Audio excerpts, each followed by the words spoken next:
할렐루야. 하나님은 살아계십니다. 오늘 또 살아계신 하나님의 은혜를 듬뿍 받을 수 있는 그런 은총이 있기를 주의 이름으로 축복합니다.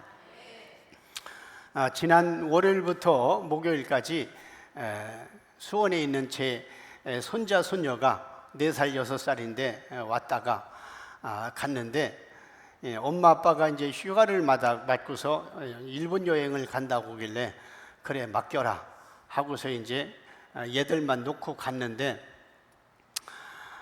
이제 할아버지인 제가 막 매일같이 이 앞에 시유를 데리고 가서 먹고 싶은 거 다 사라, 뭐 초콜릿이든지 사탕이든지 니네 엄마는 눈 튀어나오지만 없으니까 다 사라 해가지고 데리고 가서 매일같이 데리고 가서 먹으라고 했어요. 그리고 텔레비전 2시간 3시간씩 저 다 하도 많이 같이 봐서 번개맨 콩순이 이렇게 해가지고 2시간 3시간씩 그냥 쫙 봐라, 먹고 싶은 거 다 먹고 내가 먹던 커피 사탕 먹어 이렇게 해가지고 다 줬어요. 그러니까 너무 좋아가지고, 그러다가 금요일 날 이제 지 엄마 아빠가 이제 일본에서 와가지고 이제 할아버지한테 하던 스타일이 있으니까 텔레비 아침 6, 7시 반 텔레비 올라니까 안 돼, 또 사탕 먹으려니까 안 돼, 계속 그래서 애들이 막 할아버지는 되는데 왜 안 되냐 해서 딱 얘기했어요. 할아버지는 은혜, 엄마는 율법. 딱 얘기. 정확하지 않아요? 엄마는 안 돼, 이거 안 돼, 이거 해, 시간 지켜, 율법. 그랬더니 지 엄마가 씩 웃더라고. 주님이 이걸 통해서도 또 율법과 은혜를 딱 주더라니까. 저는 다 은혜, 텔레비 맘대로 봐, 다른 거 이빨 썩어도 괜찮아, 해놓으면 돼. 그래서 내가 우리 이빨 썩는다고 그래, 괜찮아, 틀리 해놓게 내가. 그냥 은혜. 그랬더니 지 엄마 보고 싶다고 쪼용마다 울고 난리 피더니 이제는 오니까 이제 할아버지나 가기 싫다. 그러니까 그런 거예요. 그렇게 율법적으로 제재하고 해도 또 할아버지 은혜 앞에서 지가 다 하다가도 또 인간은 본성이 율법을 또 찾는 거야. 엄마를 찾고 저녁마다 밤 울고 잠 안 자고. 그러니까 은혜를 받았어도 또 율법을 찾는 게 인간이구나. 어린애를 통해서 이걸 봤다니까, 이 진리를 깨달았다니까. 여러분들도 오늘날 교인들도 예수 은혜, 예수 계시, 예수 진리 하다가 또 어느 순간 그냥 본성은 또 율법과 계명으로 돌아가고 그 맛이 또 괜찮아. 그래서 지난 한 주간 결론은 그렇게 제가 깨닫게 된 겁니다. 그랬더니 갈 때 계속 또 올게. 그래서 나 속으로는 오지마 시네, 너무 힘들어 죽겠다 이네. 그래서 율법과 은혜, 그렇구나, 주님이 그렇구나. 그런데 그렇게 제재하는 율법의 엄마도 또다시 보고 싶다고 우는구나. 그러니까 우리는 모든 삶 속에서 그렇게 하나하나 예수 계시도 깨닫고 되는 것입니다. 오늘이 욥기에 대한 설교 15번째입니다. 그러면 4,4,16 약 4개월 정도 이제 접어드는데, 그런데 교인들이 볼 때에는 처음에는 한 달간은 괜찮은데 그 소리가 그 소리 같고, 맨날 예수님에 대해서만 이야기하는 것 같아서 식상할 사람도 있을 법한데 그렇지가 않습니다. 한번 생각해 보세요. 어차피 성경은 모두 구원에 대한 기록이고 구원자는 예수 그리스도잖아요. 그러면 성경은 모두 예수님에 대한 이야기를 기록하고 있고, 예수님도 이 땅에 계실 때 설교는 천국과 지옥 중심으로 구원자에 대한 설교만 하셨어요. 요한복음 6장 28절에서 29절 같이 읽습니다. 그들이 묻되 우리가 어떻게 하여야 하나님의 일을 하오리까? 예수께서 대답하여 이르시되 하나님께서 보내신 이를 믿는 것이 하나님의 일이니라 하시니. 자, 이게 예수님이 이제 유대인과 대화하는 건데 28절에 보면 그 앞에 보면은 너희는 썩을 양식을 위해서 일하지 말고 썩지 않은 양식을 위해서 일하라 이렇게 주님이 말씀하셔요. 그러니까 그들이 그 듣고 썩을 양식을 위해서 일하지 말고 썩지 않은 양식을 위해서 일하라고 하는 주님의 그 말씀을 듣고 그들이 묻되 그럼 우리가 어떻게 하여야 썩지 않는 양식 즉 하나님의 일을 하오리까 그렇게 물으니까 28절에서 예수께서 대답하여 이르시되 하나님께서 보내신 이 일을 믿는 것 하나님이 보낸 자가 누굽니까? 예수 그리스도. 그러니까 예수님이 지금 얘기하는 거예요. 나를 믿는 것이 썩지 않은 일이고 나를 믿는 것이 하나님의 일이고 나를 믿는 것이 너희들의 본업이다.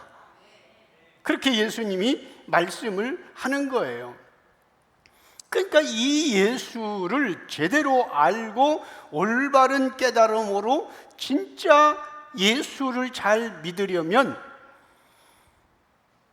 창세기부터 요한계시록까지 구원자 예수님을 어떻게 표현하고 있고 어떻게 예표하고 있고 어떻게 이루어졌는지를 잘 살펴서 내가 믿는 예수님은 이런 예수님이었구나를 알고 신앙생활하는 게 그게 진짜 신앙의 전부라는 것이죠. 그러니까 계속되는 욥기 설교에 대해서 다른 것 기대하지 말고 그냥 예수님에 대해서 새롭게 다시 한번 깨달아 가면 되는 겁니다. 욥은 평생 하나님이 누구신가를 고민하면서 언제나 하나님의 마음을 생각하고 살았어요. 그러기에 욥은 욥기 1장에 보면 자녀들이 자신들도 모르게 지었을 그 마음의 죄까지 아빠가 생각하면서 아버지가 대신 번제까지 드려주는 아주 철저한 신앙으로 살아갔던 사람이 욥이었습니다. 그러다 보니 욥은 하나님이 싫어하는 행동은 당연히 미워했고 하나님이 기뻐하시는 것만 따라가고 좋아했습니다. 그런 욥에게 위로하려고 찾아온 세 친구들은 죄 있는 자가 고난을 당할 수밖에 없다는 인과응보의 율법 신앙을 전제로 욥을 회개하라고 책망하고 있습니다. 친구들이 보기에 지금 환난 당하는 욥은 죄가 많은 자, 하나님을 모르는 자, 그래서 회개해야 할 자로 인식을 하였습니다. 그러나 욥의 친구들은 하나님이 어떤 분인지 표면과 문자적으로 그리고 조상들이 얘기해서 알았지 인격적으로 만난 하나님이 아니었어요. 그 이유는 그걸 어떻게 아느냐면 결과적으로 하나님을 잘 모르는 자들이 찾아와서 하나님이 어떤 분인지를 지금 가르쳐 준다고 얘기하고 잘 알고 경외하는 욥을 정죄하고 책망했잖아요.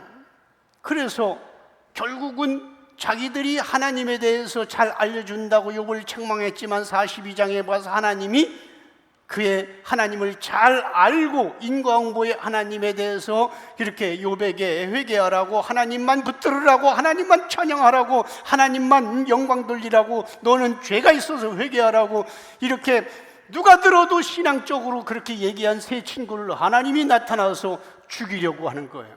너희들은 나를 모른다. 그러니까 아무리 하나님의 영광에 박수를 돌리고 하나님께 충성 봉사하고 우리 죄를 회개합시다 해도 인격적으로 하나님을 만나지 못하고 성경에서 말하는 하나님이 아니면 하나님이 그를 죽이려고 하는 겁니다.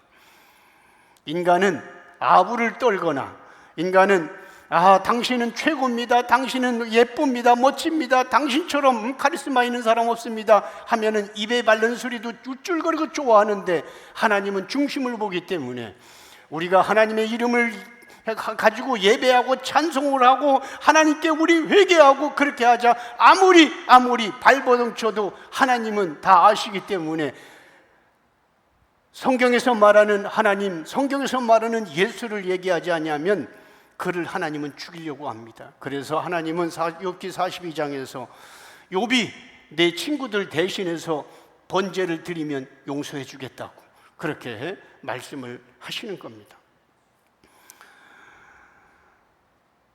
하나님을 잘 모르는 자들이 찾아와서 하나님이 어떤 분인지 잘 알고 경외하는 욥에게 책망하고 있는 거예요. 욥이 가장 답답하고 괴로웠던 이유가 바로 이 부분입니다.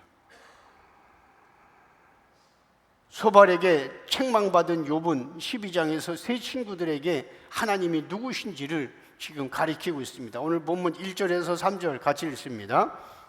요셉이 대답하여 이르되 너희만 참으로 백성이로구나. 너희가 죽으면 지혜도 죽겠구나. 나도 너희같이 생각이 있어 너희만 못하지 아니하니 그 같은 일을 누가 알지 못하겠느냐. 욥에게 친구 소발이 너 하나님 몰라, 너 하나님 모른다 이렇게 비난하자 나도 하나님을 아는 지혜를 가지고 있다고 대답을 하는 거예요. 욥은 소발의 지적을 받자마자 이렇게 입을 열어 대답합니다. 2절 너희들만 하나님 백성이라고 생각하는가? 만약에 그렇게 생각한다면 너희들이 죽으면 세상의 지혜는 모두 사라지겠구나. 3절 나도 너희들처럼 그렇게 생각할 수 있고 나도 너희들과 같이 판단할 수 있다. 그러한 일들은 누군들 알지 못하겠는가? 기존 교계에서 욥기 해석은 의와 악을 행위의 영역으로 본 거예요. 의로운 것도 행위, 악도 행위. 의로움을 율법과 계명을 잘 지키는 사람을 의로움, 악함도 율법과 계명을 어기는 행위로 알았습니다. 그래서 욥의 친구들이 말하는 신앙의 관점을 이 시대 교계는 거의 대부분 그냥 받아들여요. 욥의 친구들이 책망한 것을 그걸 받아들여. 우리처럼 이렇게 해석하지 않고 왜? 내 시작은 미약했지만 나중은 창대하리라. 이걸 가지고 막 이건 비난하는 얘기거든요. 그죠? 욥을 비난했던 얘기. 네가 회개하면 네가 하나님을 지금 죄를 졌지 않냐? 그러니까 네 회개하면 시작은 미약했지만 창대하리라. 비난하는 거거든요. 예수를 비난하는 거거든. 근데 이 시대 교계는 이걸 모르니까 이제 욥의 친구들이 하는 말 그대로 신앙적으로 받아들이는 거예요. 그대로. 그러다 보니 욥의 말이든 친구들의 말이든 다 같이 하나님의 말씀인 성경의 내용이기 때문에 누가 누구를 비난하고 있는지를 모르니까 따지지 않고 그 성경 구절이 좋은 말 같으면 자신에게 적용시키고 교인들에게 설교해서 그렇게 하라고 하는 겁니다. 그러나 욥기는 문자적으로 적용하는 행위의 영역이 아니라 하나님의 영역인 특별계시이고 예수님의 사역적 영역이기 때문에 결국 욥기는 영적인 영역으로 봐야 하는 겁니다. 하나님은 영이시니 예배하는 자가 영과 진리로 예배할진지라. 오병이어의 기적을 통해서 배불리 먹게 한 그들에게 썩을 양식을 위해서 일하지 말고 썩지 않는 양식을 위해서 일하라. 그래서 일하는 게 뭡니까? 이렇게 했을 때에 하나님이 보낸 자를 믿는 거 다 영적인 거예요. 오늘 본문 4절에서 6절 같이 읽습니다. 하나님께 불러 아뢰어 들으심을 입은 내가 이웃에게 웃음거리가 되었으니 의롭고 온전한 자가 조롱거리가 되었구나. 평안한 자의 마음은 재앙을 멸시하나 재앙이 실족하는 자를 기다리는구나. 강도의 장막은 형통하고 하나님을 진노하게 하는 자는 평안하니 하나님이 그의 손에 후히 주심이니라. 욥은 친구들의 의도가 매우 악하다고 생각했습니다. 그들은 위로자로 찾아온 게 아니라 환난당한 자를 조롱하기 위해서 온 것처럼 보였습니다. 4절 하나님께서 직접 불러주시는 말씀을 들었던 내가 이제는 너희에게 웃음거리가 되었구나. 나는 죄가 없다고 말해도 너희는 나를 계속 조롱하는구나. 5절 너희들은 지금 평안하기 때문에 나의 고통에 대해서 별것 아니라고 생각하는가? 발을 걸어 넘어뜨린 뒤에 이것이 불행한 자의 운명이라고 말하는구나. 6절 강도의 집은 여전히 어려움이 없고 하나님을 진노하게 하는 자도 평안하는구나. 하나님은 오히려 그런 자들에게 더 많이 베푸시는구나. 자, 이런 표현은 예수님과 바리새인의 대화에서도 많이 나타났어요. 계속해서 말씀하지만 예수님은 하나님 자신입니다. 그러므로 예수님은 하나님이 누구신가에 대해서 어떤 피조물보다도 예수님이 하나님에 대해서 잘 알았습니다. 왜냐하면 예수님은 하나님 자신이니까. 그런데도 바리새인들은 예수님에게 비난을 공격하면서 하나님을 모른다. 자기들이 믿는 하나님이 지금 오셨는데 너는 하나님을 모른다고 공격했고, 또 예수님도 계속해서 그런 바리새인들을 향하여 너희는 하나님을 모른다고 계속 공격합니다. 그러니까 예수님과 바리새인의 논쟁은 성경의 이면과 성경의 표면을 가지고 서로 공격하는 논쟁이었어요. 다른 거 가지고 논쟁한 게 아닙니다. 이 시대도 마찬가지예요. 예수 계시의 말씀과 일반 계시, 자연 계시하는 거와 논쟁도 똑같은 성경 가지고 표면과 이면으로 논쟁하고 있는 거예요. 지금 이 시대도. 율법과 계명으로 살았던 바리새인들은 윤리적으로 모든 사람들에게 칭찬받을 정도로 착한 성격과 올바른 행동을 소유한 사람들입니다.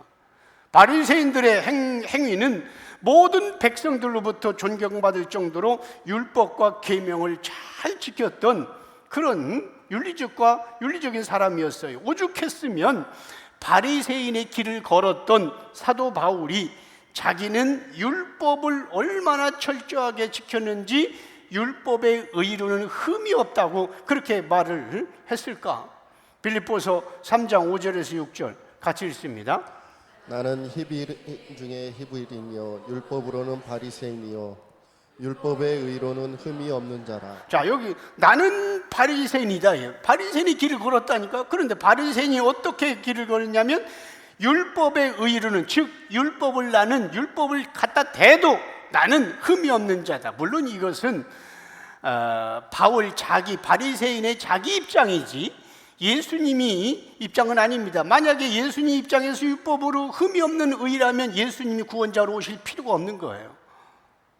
그러면 바리새인이었던 이 사도 바울이 율법의 의로는 자기 흠이 없다고 했는데, 예수님이 오셔서 여자를 보고 음욕을 품는 자는 율법을 거역한 자다, 가늠한 자다, 또 형제 보고 욕한 자도 살인한 자다, 그렇게 말씀을 하셨는데, 그러니까 예수님이 이렇게 재해석하기 이전의 율법, 자기들의 관점을 볼 때 흠이 없다고 그렇게 한 것입니다.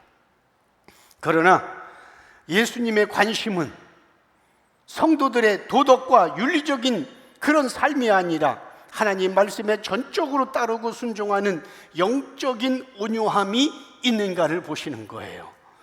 아무리 깨끗하게 살아봤자 죄인의 길에서 벗어나지 못하는 게 타락한 인간인 것입니다.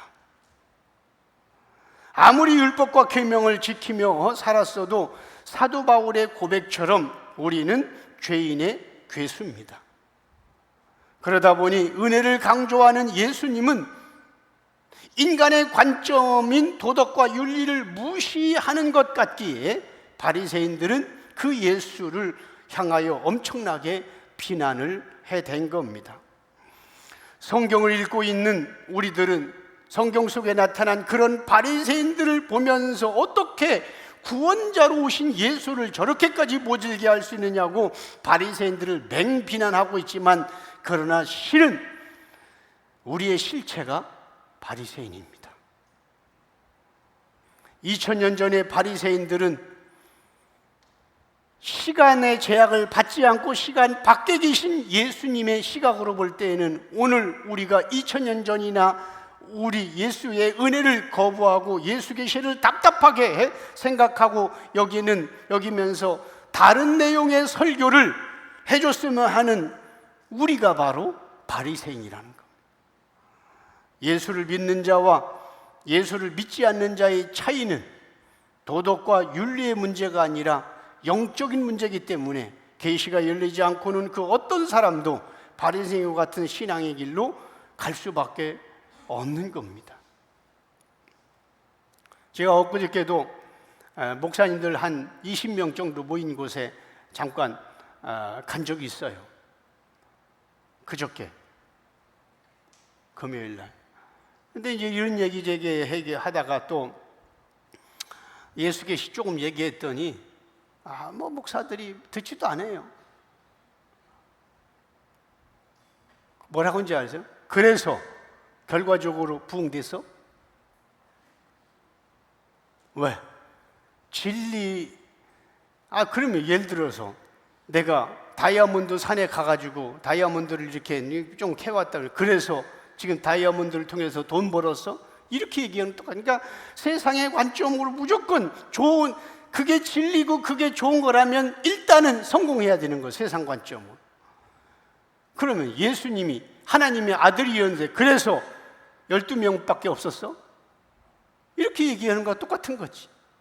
그러니까 아직도 이 시대의 목사와 교인들은 그게 진리라면, 그게 성경적이라면, 그게 하나님의 뜻이라면 커져야 되고 많아야 되고 사람들이 부러워해야 되는 거예요. 아니라니까. 진리는 좁은 문이고 소수고 낙타가 바늘구멍 들어가는 것보다 더 어렵고. 그런데 내가 쭉 예수 얘기를 했더니 그래서 결론적으로 부흥됐어?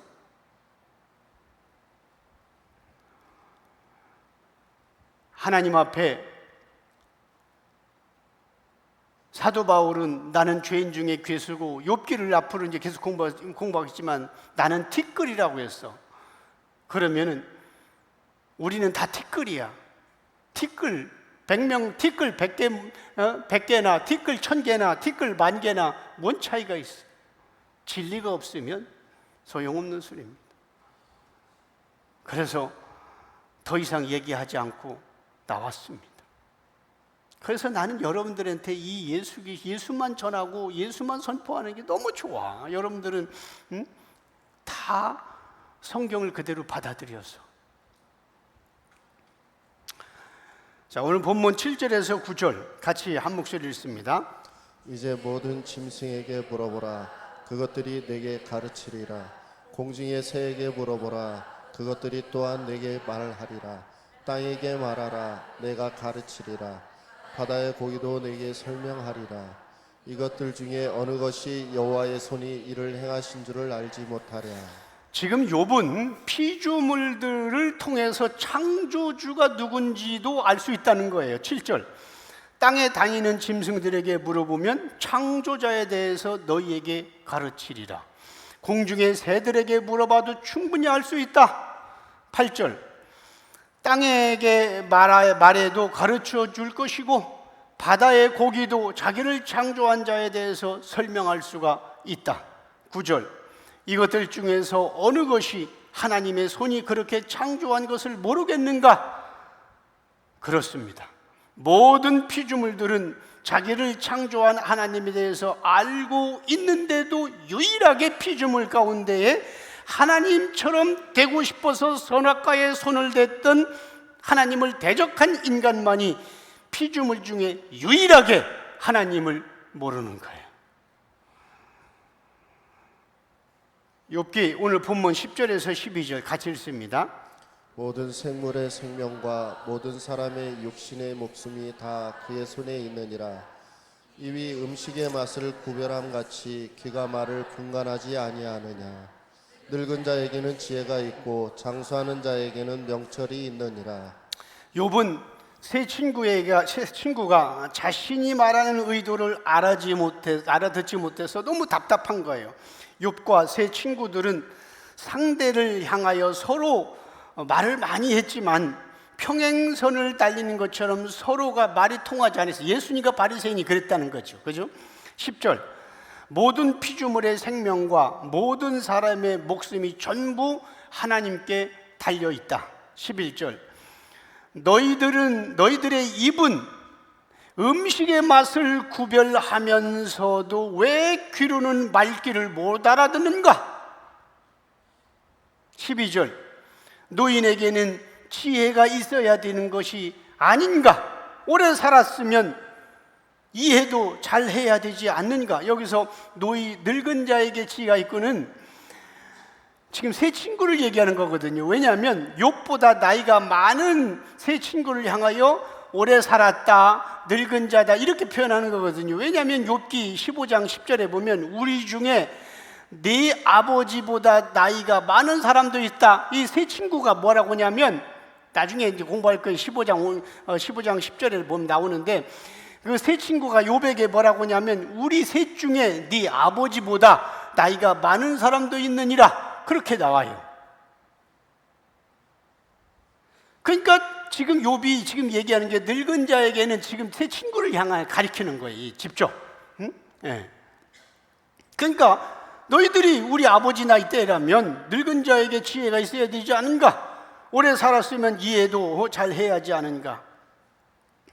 욥과 세 친구들 모두 동일하게 하나님에 대해서 얘기해요. 욥도 하나님에 대해서, 친구들도 하나님에 대해서 말하지만은 욥이 아는 하나님과 세 친구가 아는 하나님이 달랐습니다. 예수님과 바리새인도 하나님에 대해서 얘기하는 거예요. 예수님도 하나님에 대해서, 바리새인도 하나님에 대해서. 그런데 서로가 다른 하나님을 얘기하는 거예요. 그동안 우리가 살펴봐서 알겠지만은 세 친구 가운데 첫 번째 등장했던 엘리바스는 자신의 영적 체험을 내세우면서 하나님은 이런 분이라고 얘기했고, 빌닷은 신앙의 전통적인 교훈을 내세우면서 하나님에 대해서 설명했고, 소발은 인과응보의 유대 신학을 내세워서 욥을 공격했습니다. 그러나 이 세 사람은 아까도 말씀드렸지만 욥기 42장에 가서 자기들이 그렇게 자랑했던, 자기들이 믿었던 하나님으로부터 크게 책망을 받고 욥이 대신 속죄 제물을 드려줄 때만이 용서함 받는다는 말까지 하나님으로부터 친구들은 듣습니다. 인간이 하나님의 뜻을 거부하고 구원자를 외면하는 이유가 뭘까? 왜 목사들이, 이 시대 목사들이, 왜 이 시대 교인들이 예수만 얘기하는데 왜 그 예수를 거부하고 다른 설교를 듣고 이제서 편안하다고 그 설교 듣고 앉아있을까? 구원자를 외면하는 이유는 그 사람의 성품과 성격이 아니라 바로 영적인 문제이기 때문에 그렇습니다. 영의 문제이기 때문에. 하나님이 창조한 피조물들은 자기를 창조한 하나님에 대해서 알고 있지만 유일하게 인간만이 창조주를 모르는 거예요. 우린 거꾸로 알고 있어요. 개가 하나님을 알아, 나무가, 새가 하나님을 알아. 우리가 하나님을 잘 믿는다는데 성경은 반대로 얘기하고 있는 거예요. 예레미야 17장 9절 같이 읽습니다. 만물보다 거짓되고 심히 부패한 것은 마음이라 누가 등이 이를 알리오마는. 자, 만물은 하나님이 창조한 모든 인간을 포함한 우주 만물을 다 표하는 거예요. 그러니까 하나님이 창조한 모든 피조 세계 가운데에 거짓되고 심히 부패한 것은 인간의 마음이라는 겁니다. 다른 것들은 그냥 그대로 있어. 인간만이 자기가 하나님을 잘 믿는다고 하지만 아닌 거예요. 성경은 저렇게 얘기하는 거예요. 하나님이 창조한 모든 피조물은 그냥 그대로 있다. 나무도 변하지 않았다. 토끼도 변하지 않았다. 그런데 인간만이 자기 욕심을 채우려고 하나님을 대적하고, 그리고 성경에서 말하는 진짜 하나님 예수 그리스도를 얘기하고 하니까 이제 자기들이 짜놓은, 자기들이 결론을 내린 그 하나님과 틀리면은 또 대적하고, 그 인간만이 심히 부패해서 그래요. 하나님이 창조한 입은 맛을 알고 하나님이 창조한 귀는 소리를 분간할 줄 알면서도 하나님으로부터 지음받은 인간의 생각과 마음은 죄악으로 가득하기 때문에 하나님을 거부하고 잊어버렸다는 것입니다. 예수님이 누구신가를 아는 방법은 인간의 지혜로 불가능합니다. 예수님이 어떤 분인가를 성경을 통해서 아는 것은 인간의 지식과 인간의 수고로 불가능한 것입니다. 평생을 성경만 연구해온 바리새인도 몰랐고 수십 년 수백 명 신앙생활해온 우리도 몰랐습니다. 특별 계시는 계시자가 열어주고 가르쳐줘야 하기 때문에 그렇습니다. 고린도전서 1장 21절 같이 한 목소리로 읽습니다. 하나님의 지혜에 있어서는 이 세상이 자기 지혜로 하나님을 알지 못하므로 하나님께서 전도에 미련한 것으로 믿는 자들을 구원하시기를 자, 보세요. 기뻐하셨도다. 하나님의 지혜가 뭐 하나님이 관계는 다 구원과 관계인 거예요. 하나님의 구원을 이루는 그 방법은, 지혜는 하나님의 지혜에 있어서, 즉 하나님이 구원을 이루어 가시는 방법은 이 세상 모든 인간, 이 세상이 자기 지혜로 그런 하나님을 알지 못하는 거예요. 그러니까 여러분들이 신학 박사가 된다 할지라도, 신학대학 교수로 아무리 노력해도 성경은 저렇게 말하고 있어. 하나님의 구원의 방법, 지혜에 대해서는 이 세상이 자기들 지혜로, 즉 자기 머리로, 아닙니다. 하나님이 계시를 열어주지 않고서는 안 되는 거예요. 그래서 저도 평생 목회를 했지만 10년 전까지만 해도 이 성경을 도덕과 윤리로 해석했단 말입니다. 하나님이 안 열어주지 않아서. 그런데 이제 10년 전에 열어주셔서 예수를 해석하는데, 그러면서 하나님께서는 전도에 미련한 것으로, 인간적으로 볼 땐 그 웃기는 거, 무슨 자전거 타면서 전도해, 무슨 오토바이 타면서 전도해, 말도 안 되는 거야. 아닙니다. 인간의 지혜로 볼 때는 웃기는 거지만은 하나님은 전능하셔서 그 방법으로 역사하시고 그 방법으로 하나님 나라를 확장시켜 나가는데, 어쨌든 인간이 자기 지혜로는 불가능한 겁니다. 자기 노력으로는 불가능한 겁니다.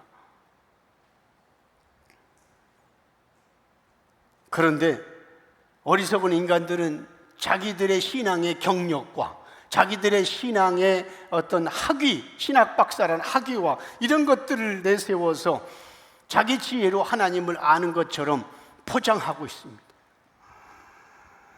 미련한 믿는 자들을 구원하시는 하나님의 방법은 미련하고 어리석어 보이는 전도자들의 전도 방법을 통해서 하나님이 역사해 가시는 겁니다. 오늘 본문 13절에서 16절 같이 읽습니다. 지혜와 권능이 하나님께 있고 계략과 명철도 그에게 속하였나니 그가 허루신즉 다시 세울 수 없고 사람을 가두신즉 놓아주지 못하느니라. 그가 물을 막으신즉 곧 마르고 물을 보내신즉 곧 땅을 뒤집나니 능력과 지혜가 그에게 있고 속은 자와 속이는 자가 다 그에게 속하였으므로. 욥은 지금 이스라엘의 과거 역사를 통해서 하나님의 지혜와 권능과 명철이 모두 하나님께 속해 있다고 설명합니다. 13절, 지혜와 권능은 오직 하나님의 영역이다. 기막힌 계획과 명철도 마찬가지로 하나님의 영역이다. 14절, 하나님이 무엇을 부숴버리면 인간이 다시 세울 수 없고, 하나님이 사람을 가두시면 그 누구도 그 가둔 자를 풀어놓지 못한다. 15절, 하나님이 물을 막으시니 곧 바닥이 마르고 물을 다시 흐르게 하시니 곧 땅이 뒤집히지 않았는가. 16절, 능력과 지혜는 하나님께 있고 누군가를 속이거나 속는 일이 생기더라도 전부 하나님께 속해 있다. 예수님은 종교 지도자들에게 하나님이 누구신지에 대해서 계속 설명하셨습니다. 예수님만큼 하나님을 잘 아는 자는 없습니다. 요한복음 12장 제가 설명을 할게요. 44절에 보면 예수께서 외쳐 이르되 나를 믿는 자는 나를 보내신 이를 믿는 것이다. 답이 제가 빨간 것만 쳐도 나를 믿는 자는 나를 보내신 이, 즉 하나님을 믿는 거다. 그러니까 예수 믿는 게 하나님 믿는 거예요. 어떤 사람들은 예수님은 하나님의 아들이니까 조금 약하고 하나님 힘 많고 능력 많으니까 복을 줄 하나님 보는데, 아니에요. 나를 믿는 자가 나를 보내는 하나님을 믿는 거다. 45절, 나를 보는 자도 나를 보내신 이를 보는 거다. 하나라고 했잖아요. 그잖아요. 나를 보는 자는 나를 보내신 아버지를 보는 거다. 49절, 내가 내 말 내 자의로 말하는 게 아니라 나를 보내신 아버지께서 그냥 말한 것만 나는 얘기한다. 그잖아요.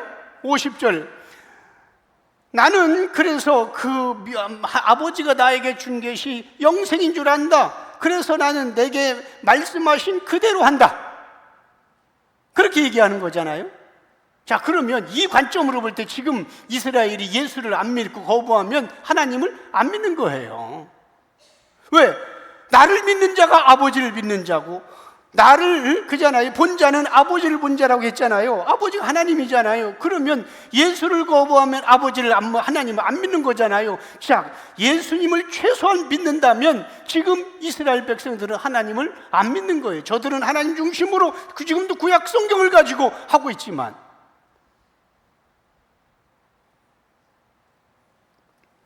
예수님과 하나님은 존재론적으로 같기 때문에 하나님이 누구신지 유일하게 잘 알고 있는 분은 예수님이십니다.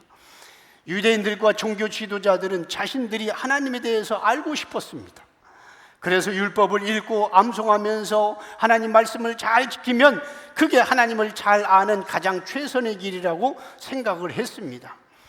그런데 예수님은 그런 유대인을 향하여서 율법과 계명을 잘 지키고 성경을 암송하는 게 중요한 게 아니라 하나님이 보낸 나를 믿으라고 그렇게 말씀을 했습니다.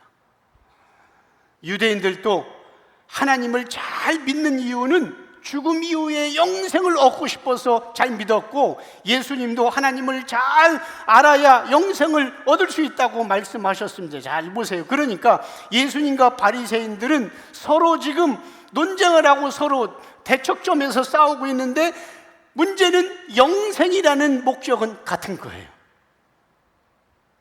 바리새인들도 하나님을 열심히 믿고 예배 중심을 사는 건 죽음 이후에 부활하고 영생하려고, 예수님도 지금 하나님 아버지에 대해서 가리키고 나를 믿으라는 것은 그래야 영생 얻는다고. 그래서 예수님과 바리새인은 영생이라는 목적은 같았는데, 예수님이 말하시는 영생을 얻는 방법과 바리새인들이 원하는 영생의 방법이 다른 겁니다.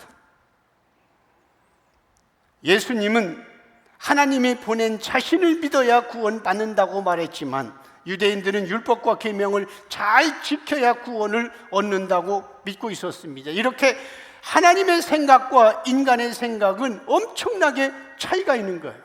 그래서 계시가 닫힌 이 시대에도 영생이라는 목적은 같아요.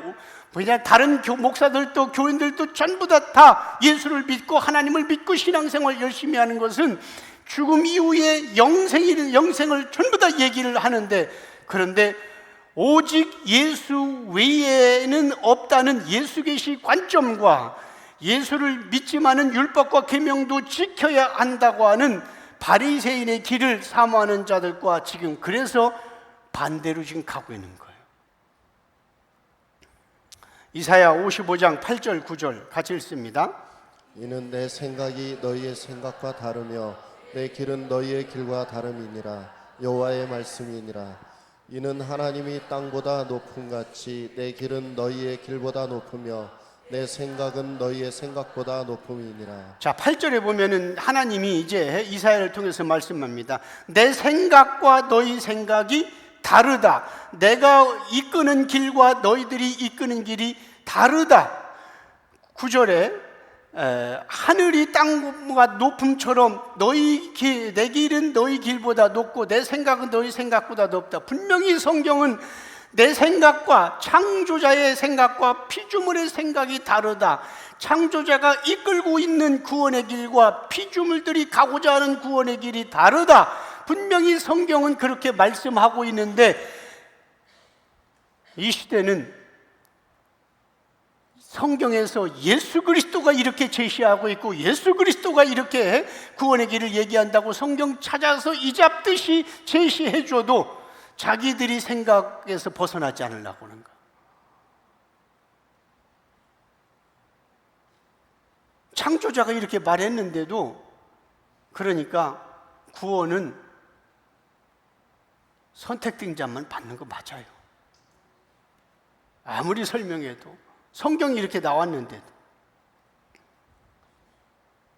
오늘 본문 15절에 보면은 출애굽 시대의 홍해바다를 떠올리는 거예요. 그죠? 우리가 아까 읽었습니다. 15절에 보면 하나님이 물벽으로 막으시자 바닥이 마르고, 15절에 나오잖아요. 물이 다시 합쳐지자 땅이 뒤집어진 사건을 지금 욥이 얘기하는 거예요. 이 홍해 사건이잖아요, 이게. 그죠? 한번 찾아볼까요? 출애굽기 14장 21절에 22절 같이 읽습니다. 모세가 바다 위로 손을 내밀매 여호와께서 큰 동품이 밤새도록 바닷물을 물러가게 하시니 물이 갈라져 바다가 마른 땅이 된지라. 이스라엘 자손이 바다 가운데를 육지로 걸어가고 물은 그들의 좌우에 벽이 되니. 우리는 욥이 이런 홍해 바다가 갈라진 사건에 대하여 기록하고 있다는 것을 볼 때에 이 기존 교계에서 말하고 있는 것처럼 욥은 아브라함 이전의 사람이 아니라는 걸 알 수 있습니다. 지금 이 신학계에서, 지금 교계에서는 욥은 아브라함 이전의 사람이라고 보고 있는 거예요. 왜냐하면 뭐 창조에 대해서 많이 나오고 뭐 이렇게 나왔잖아요. 그래서 이 시대 교계는 욥이 아브라함 이전의 사람이라고 하는. 그런데 만약 욥이 아브라함 이전 사람이라면 아브라함 이후에 나타났던 모세의 홍해바다 사건을 알 수가 없습니다. 욥이 홍해바다 갈라진 사건을 그대로 끌어다 쓴 것처럼 하나님은 출애굽한 이스라엘 백성들 앞에서 넘실거리는 홍해바다를 가르시고 이스라엘 백성들을 건너가도록 하셨습니다. 그런데 여기서도 마찬가지예요. 출애굽한 이스라엘 백성들이 가나안 땅에 들어가는 방법은 하나님의 생각과 이스라엘 백성의 생각이 완전히 반대예요. 달랐습니다. 그러니까 가나안 땅에, 애굽에서 나와서 가나안 땅에 들어가야 한다는 목적은 이스라엘 백성도 가나안 땅에 들어가는 목적을 갖고 있고 하나님도 가나안 땅에 들여보내려는 목적은 같았지만 가는 방법은 서로 달랐습니다. 이스라엘 백성들 생각에는 광야를 일직선으로 횡단해서 빨리 가나안 땅에 들어가려고 했습니다. 그러나 하나님은 백성들이 걸어 나왔던 그 길로 다시 턴해서 돌이켜서 홍해바다의 막다른 쪽으로 가라고 명령하십니다. 그래서 시간이 없어서 찾아보지 않지만 출애굽기 읽어보면은 이제 양쪽에 큰 바위 벽이 있는데 그리고 홍해바다가 있는데 그걸로 하나님은 가라고 몰아넣은 겁니다. 모든 것을 아시는 하나님의 계획은 막강한 이집트 군대를 이번 기회에 바다에 몰살시켜서 앞으로 이스라엘 백성들이 가나안 땅에 정착했을 때에 다시는 공격하지 못하도록 할 계획을 갖고 있었습니다. 가본 사람도 있겠지만 이스라엘과 이집트, 애굽이라고 하는 이집트는 지금 땅이 붙어 있어요. 제가 옛날에 성주순례라고 갔었는데 버스 타고 넘어갑니다. 그런데 이스라엘 백성들은 애굽에서 나와가지고 이제 가나안 땅으로 직접 가면 좋은데 하나님은 다시 턴해서 그 양쪽에 그 바위 벽이 있는 그 앞에 홍해바다가 있는 열로 끌고 가시는 거예요. 그런데 하나님은 이런 놀라운 계획을 피조물들에게 알려주지 않으시고 무턱대고 홍해바다 쪽으로 막다른 계곡으로 이동하라고만 명령하십니다. 백성들을 이끌고 있는 모세조차도 하나님의 명령에 따르고 있지만 그러나 그런 하나님의 뜻을 이해하지 못했습니다. 왜 빨리 사막을 횡단하여 곧바로 가나안 땅에 들어가라고 하지 않았을까? 모세는 백성들의 아우성치는 소리와 하나님의 침묵 때문에 매우 당황스럽습니다. 그런데 하나님은 넘실거리는 홍해바다 앞에서 모세에게 명령합니다. 지팡이를 앞으로 내밀라. 그 순간 홍해의 물이 갈라지더니 양쪽에 물벽이 생기고 그리고 이제 바닥이 드러나서 뜨거운 동풍이 불어서 순식간에 바닥이 마차가 지나갈 정도로 마른 땅으로 만드셨습니다. 이스라엘 백성들은 하나님이 갈라놓으신 홍해바다 한가운데로 지나가고 뒤에서 쫓아오는 애국 군대가 홍해바다 중간쯤에 들어왔을 때에 하나님은 다시 순식간에 바다의 물을 합쳐서 저들을 바다에서 몰살시킵니다. 그 순간 애굽의 기병이 이끄는 100만 군대, 학자들에 의하면 말을 타고 있던 기병이 100만이랍니다. 50만도 아니고 100만 부대가 물이 합쳐져서 바로 몰살당했고 그래서 그 이후로 500년 동안 바로 붙어있는 이집트가 가나안 땅에 들어간 이스라엘을 침공하지 않았습니다. 왜? 군대가 있어야지. 우리나라 대한민국 군인이 55만 명이라고 하잖아요. 그런데 이때에 기병, 이집트가 세계를 제패했으니까 말 타는 기병이 100만이 따라온 겁니다. 자, 만약에 이스라엘 백성들이 가나안 땅에 그냥 곧바로 갔으면, 들어갔어도 붙어있는 땅이니까 우리나라하고 북한하고 똑같아요. 남한과 북한 똑같은 거예요. 붙어있으니까 계속 침공할 거 아니야. 그잖아요. 먹으려고 계속. 그래서 하나님은 전능하셔서 아시니까 백성들은 빨리 가나안 땅 들어가고 싶은데, 하나님은 애국 군대들을 이제 수장시키려고 이렇게 끌고 가서 불평불만했습니다. 그런데 결국은 애국 군대들을 전부 다 100만을 수장시켜서 역사 기록에 500년 동안 바로 붙어있는 땅인데 이집트가 가나안 땅을 침공하지 않았어요. 이런 놀라운 계획을 하나님은 모세에게도 알려주지 않았습니다. 창조자는 피조물에게 알려주고 동의를 받고 이끌지 않고 그냥 창조자 계획 가운데 끌고 가시는 게 창조자의 섭리고 계획입니다. 그렇다면 오늘 저와 여러분들에게 하나님의 계획도 우리가 생각하지 못하는 놀라운 계획이 있고 엄청난 계획이 있는데, 우리는 모세처럼 답답하고 백성들이 아우성치고 교인들은 떠나고 그렇지만은, 그러나 그 주의 말씀대로 가면은 언젠가는 하나님의 계획이 드러날 것이고, 그래서 그 하나님의 계획대로 달아간 자만이 바로 승리하고 영원한 생명을 얻게 되는 것입니다. 저는 이런 성경적 하나님을 믿기 때문에 흔들리지 아니하고 이렇게 주님만, 나도 때로는 답답해요. 모세가 답답한 것처럼 왜 이렇게 돌아서 갈까? 왜 이렇게 어렵게 만들어 갈까? 그러나 성경에서 말하는 그 예수가 확실하니까, 그 하나님의 말씀이 확실하니까 저는 묵묵히 그 예수님만 전하고 이 길로 걷고 있는 겁니다. 따라오는 여러분들도 반드시 하나님의 그 영원한 생명, 최종 승리를 보게 될 것입니다. 이것이 바로 인간의 생각과 하나님의 생각입니다. 하나님이 이끄시는 길과 인간이 가고자 하는 길이 이렇게 차이가 있는 것입니다. 오늘 본문 17절에서 22절 같이 읽습니다. 모사를 벌거벗겨 끌어가시며 재판장으로 어리석은 자가 되게 하시며 왕들이 맨 것을 풀어 그들의 허리를 동이시며 제사장들을 벌거벗겨 끌어가시고 권력 있는 자를 넘어뜨리시며 충성된 사람들의 말을 물리치시며 늙은 자들의 판단을 빼앗으시며 귀인들에게 멸시를 쏟으시며 강한 자의 띠를 푸시며 어두운 가운데서 은밀한 것을 드러내시며 죽음의 그늘을 광명한 대로 나오게 하시며.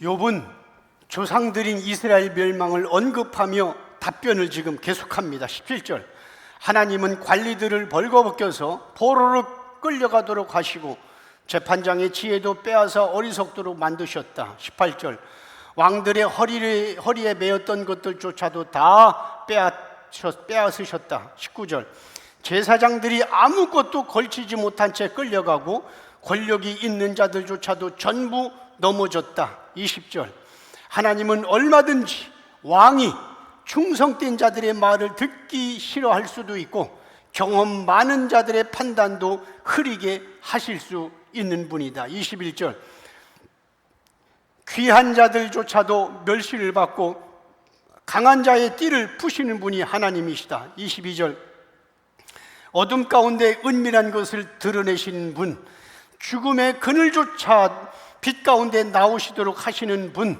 그분이 바로 하나님이시다. 욥은 이스라엘 민족의 역사를 꺼내면서 말을 합니다. 왜 북이스라엘과 남유다가 멸망당했는지 욥은 그 이유를 압니다. 그러니까 여러분들, 아브라함 이전 사람이라면 열왕기 상하도 모르는 사람입니다. 욥이. 당시 이스라엘이 외교를 잘못해서도 아니었고 군사력이 약해서도 아니었습니다. 망한 이유는 이스라엘은 하나님께 택한 백성이었지만 그 하나님이 어떤 분인지, 무엇을 생각하고 계신지, 무엇을 원하는지를 잘 몰랐습니다.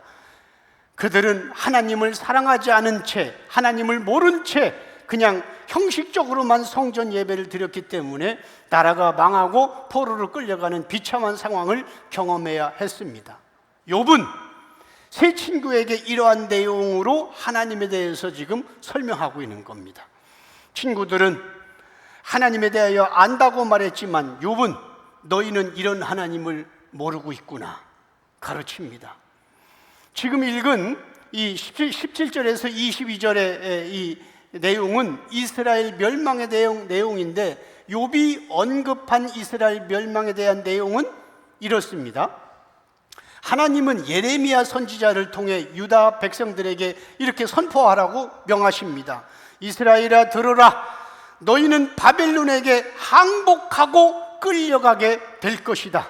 그러면 비록 포로로 끌려가서 너희가 고생을 하겠지만 죽지 않고 다시 돌아오게 될 것이다. 이렇게 선포하라고 했어요, 예레미야에게.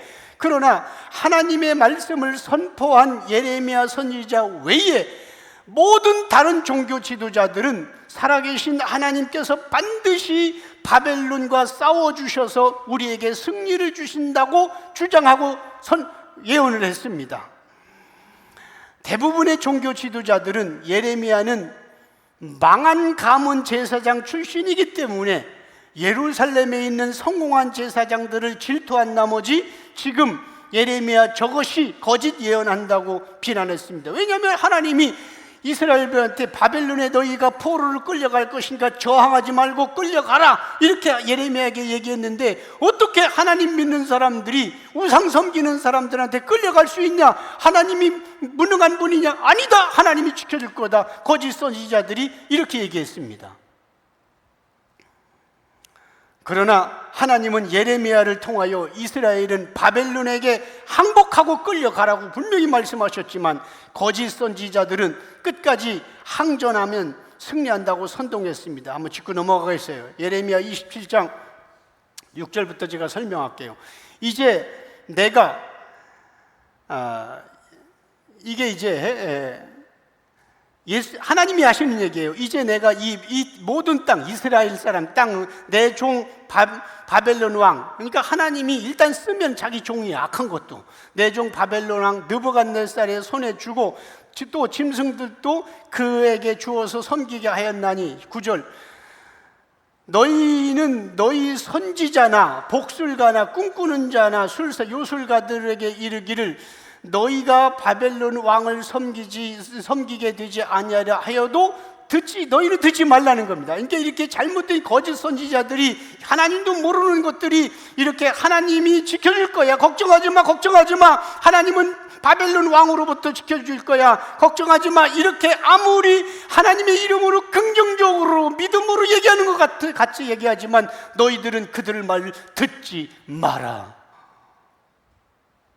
12절 내가 이 모든 말씀대로 유다 왕 이스라엘 왕 시드기야에게 전하니 왕과 백성은 바벨론 왕의 멍에를 목에 메고 그와 그의 백성을 섬기소서 그렇게 한 거예요. 예레미야가 포로로 끌려가서 그들을 섬겨. 이게 하나님이 말씀한 거다. 그런데 거짓 선지자는 아니다, 하나님이 우리를 지켜줄 거다. 그러면 인간으로 볼 때 거짓 선지자가 맞는 거예요. 왜? 하나님은 전능하시니까 지켜줄 거야. 하나님이 왜 우리를 버리겠어? 그런데 참 선지자인 예레미야는 하나님의 입으로서 직접 받았으니까 포로로 끌려가라, 가서 그들의 종이 되라. 예레미야 28장 10절 선지자, 거짓 선지자 대표가 나오는 거예요. 선지자 하나냐가 선지자 예레미야의 목에서 멍에를 빼앗아 꺾고 이제 예레미야가 멍에를 메고 이렇게 끌려갈 거다 여기 예언을 하니까 이 거짓 선지자가 하나냐는 사람이 이제 예레미야 목에 있는 거 시청각으로 지금 예언하고 있는 예레미야에게 그걸 꺾어버리고 모든 백성 앞에서 하나냐가 말하여 이르되 이 선지자거든요. 여호와께서 이같이 말씀하시느니라 나도 응답받았다. 하나님이 내가 2년 안에 모든 민족의 목에서 바벨론 왕 느부갓네살의 멍에를 이와 같이 꺾어버리리라 하셨느니라. 그렇게 이제 하는 거예요. 그러니까 늘 성경 그래요. 이쪽에서도 하나님 이름으로 예언하고 이쪽에서도 하나님을 예언하고 싸우는 거예요, 항상.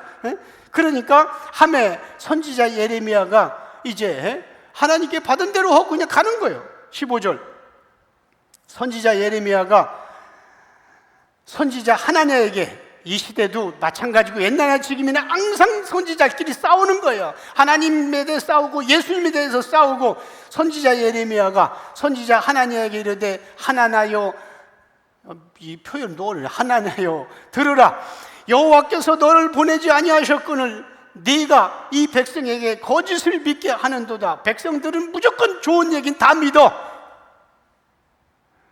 16절, 그러므로 여호와께서 이같이 말씀하시되 내가 너를 지면에서 제하리니 네가 여호와께 패역한 말을 하였으므로 네가 올해 금년에 죽으리라 하였더니. 17절 다 같이 읽습니다. 시작. 선지자 하나냐가 그해 7째 달에 죽었더라. 하나님은 정확한 겁니다.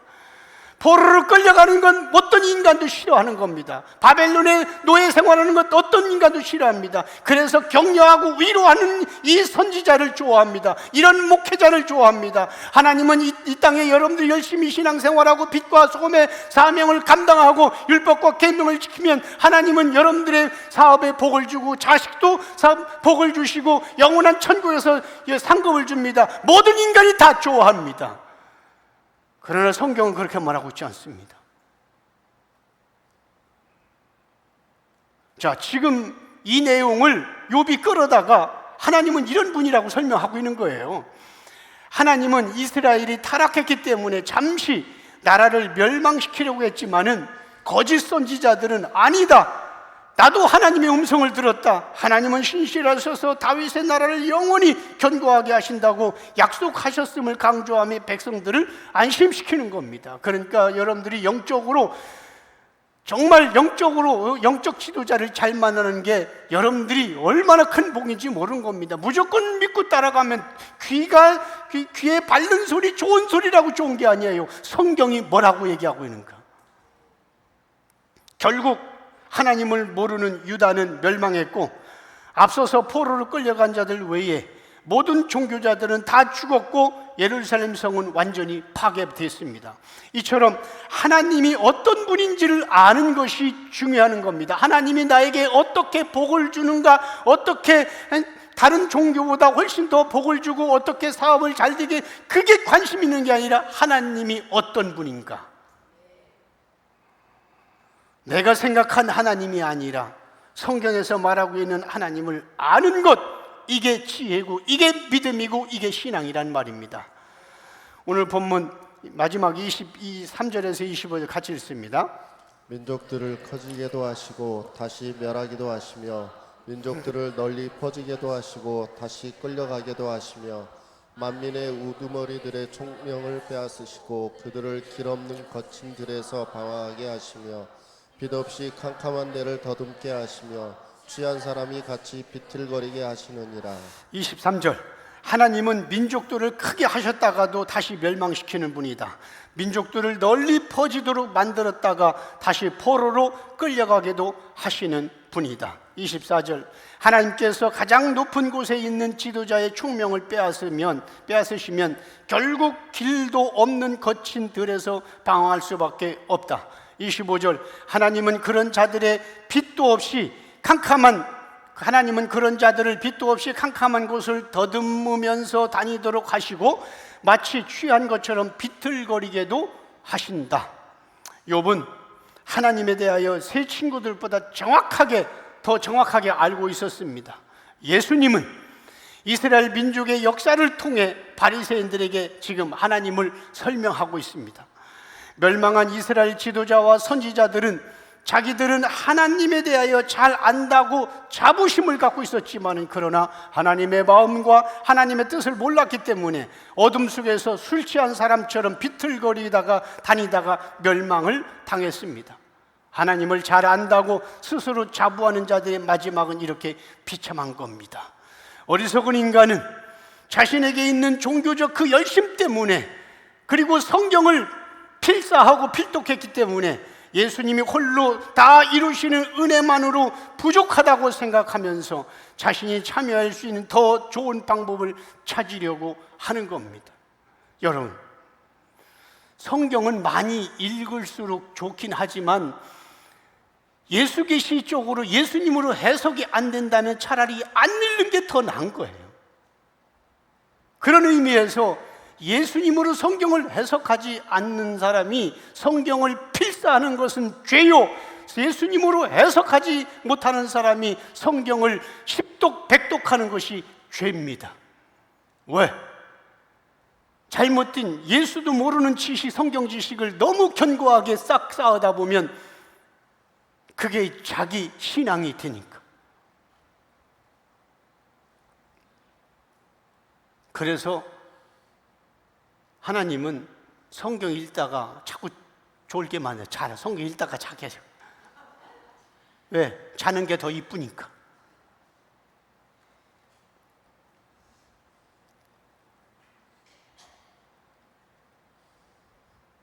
그러나 예수님의 전적인 은혜를 받아들이지 않으면 어리석은 인간들은 자신의 열심과 노력으로 나름대로 뿌듯하게 신앙생활 하다가 역사 속 이스라엘 백성들처럼 마지막은 비참한 멸망 외에는 없습니다.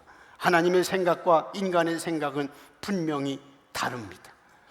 마찬가지로 하나님의 방법과 인간의 방법도 다릅니다. 물론 구원이라는 목적은 같습니다. 그러나 구원이라는 목적이 같다 할지라도 방법이 다르면 결국 반대로 갈 수밖에 없습니다. 예수님 당시 유대인들은 예수님을 직접 보고 예수님께 직접 말씀을 들었지만 그들이 구원받기 위해 추구했던 방법인 율법과 계명을 끝까지 포기하지 않았습니다. 하나님의 방법을 버리고 인간의 방법을 좋아했던 이런 현상들은 성경에 나오는 시대마다 주기적으로 나타났고 기독교 2000년 역사 가운데서도 이런 현상은 주기적으로 나타났던 현상인 것입니다. 계시가 닫힌 지금 이 시대 목사와 교인들도 성경이 가르치는 방법이 아닌 인간의 방법으로 오랫동안 신앙을 추구하였기 때문에 예수 계시를 거부하는 겁니다. 마태복음 15장 9절 같이 읽습니다. 사람의 계명으로 교훈을 삼아 가르치니 나를 헛되이 경배하는도다 하였느니라 하시고. 자, 예수님이 뭐라고 하냐면 지금 하나님 중심으로 신앙생활 잘하고 있는 유대인들에게, 바리새인들에게 사람의 계명으로 교훈을 삼아 가르치고 예배드리고 찬양하고 노래 부르지만 나를 헛되이 경배한다. 자, 보세요. 경배는 경배입니다. 너희들이 지금 나를 경배한다. 너희들이 지금 나를 찬양하고 있다. 경배하는데 헛된 경배다. 왜? 사람의 계명이니까, 사람의 교훈이니까. 성경의 교훈이 아니다. 예수의 교훈이 아니다. 그러므로 너희들이 경배한다 할지라도, 이 시대에 경배와 찬양을 많이 드린다 할지라도, 아무리 교회에서 수천 명 수만 명 예배한다 할지라도 사람의 계명, 사람의 교훈이라면, 예수가 빠졌다면 그들은 헛된 경배, 즉 하나님이 받지 않는 경배다, 저렇게 말씀하고 있는 겁니다. 나를 헛되이 경배하는도다. 헛된 경배, 헛된 찬양, 헛된 예배 모두 바깥 어두운 데로 쫓겨납니다. 그 이유는 사람의 계명과 사람의 교훈이기 때문에 그렇습니다. 이처럼 예수님으로부터 완벽한 구원을 선물 받았음에도 불구하고 하나님처럼 되고 싶어하는 인간은 자기도 뭔가를 행하여서 구원에 뭔가 관여하고 싶어합니다. 이것이 바로 사도 바울이 지적한 다른 예수, 다른 복음인 것입니다. 그러나 다른 예수, 다른 복음을 전하면 천사라 한자 할지라도 저주를 받을지어다 말씀하셨습니다. 이게 타락한 인간에게 여전히 존재하는 사악한 죄성입니다. 예수를 부르면서도 이런 사악한 죄성이 있습니다. 하나님께 예배하면서도 이런 사악한 죄성이 있습니다. 그런데 우리에게는 이렇게 은혜로 찾아와서 철저하게 성경에서 말하는 예수님의 은혜만 붙들고 예수님만 찬양하고 예수님께 높이는 그런 은혜 속에 앉아서 그 예수만 부를 수 있는 그런 은총을 우리에게 허락해 주셨습니다. 이런 좋으신 예수님께 감사와 찬양과 영광의 박수를 올렸습니다.